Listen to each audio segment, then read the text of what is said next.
I used to get angry when my stepson wouldn't do what I asked of him. I'd feel that slight of not being a legitimate parent. And then when my wife wouldn't back me up, I'd feel trapped in that illegitimacy. And then this anger would build up inside of me. And I was never violent, but I was very intense. And I held on to that intensity until I made a documentary about homelessness across the US. And I met a guy that was that intense all of the time. If he had an emotional knob, that knob would go to 11. And he lived at 10 and waited for people to push him to 11. His name was Krazy, and I met him underneath a bridge in Kansas City. He was a panhandler, and he was taking a break, and he was about to go buy some beer. Krazy was a hardcore individual. He looked, walked, and talked like Popeye. If Popeye had a full white beard, a baseball cap, and slept in the bushes.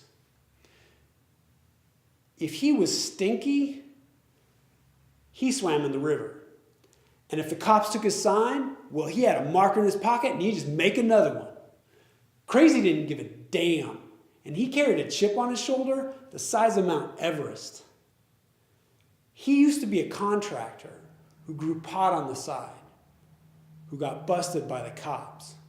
The cops confiscated everything, to include his house. So when he went to prison, his wife and his daughter left him. When he got out of prison, his only companion was a dog. And he loved that dog. He told me, with that dog, I could sleep anywhere like a baby. Unfortunately, that dog got hit by a car and died. So now, in Krazy's words, I sleep with a knife in each hand. On the street, Krazy was ready to scrap. His favorite catchphrase was, I can do bad by myself. And he did bad by himself. He was telling me a couple nights before I met him, he had gotten jumped. He had scars and scrapes and bruises all over him. The funny thing for me, he told me, my doctor says I'm not supposed to be fighting. I'm thinking, when does this guy ever go to a doctor? The guys that jumped him were black, and I couldn't figure out if he was racist or just pissed off that he lost $90. Because as he's telling me the story, he's dropping so many N-bombs, I'm thinking both of us are going to get our asses kicked. Once I was able to navigate him away from that story and get him a little calmer, another panhandler walked by and wanted to take his corner. That panhandler was black. So guess what happened? Boom! N-bombs erupting again. And of course, this other panhandler had his own special racial epithets that he started slinging at Krazy.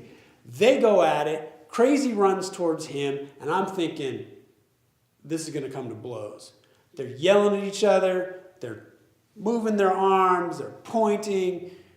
Fortunately, no one laid a hand on each other. After a few moments, they pull away, guy walks away, Krazy comes back to me and he tells me there's an unofficial race war on the streets of Kansas City. At this point, with my equipment and me being new to the area, I decide I think I should get away from this situation. So I thank Krazy for his time, but he wants to get paid for his interview. Fortunately, I had $5 in my back pocket. I gave him the $5 and he accepted that.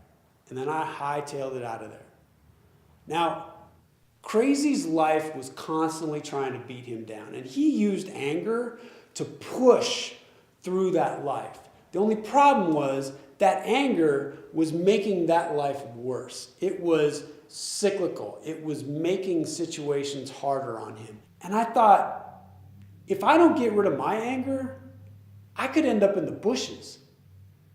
So every time I feel that anger build inside of me, that intensity start, I think of Krazy, and I just let it go.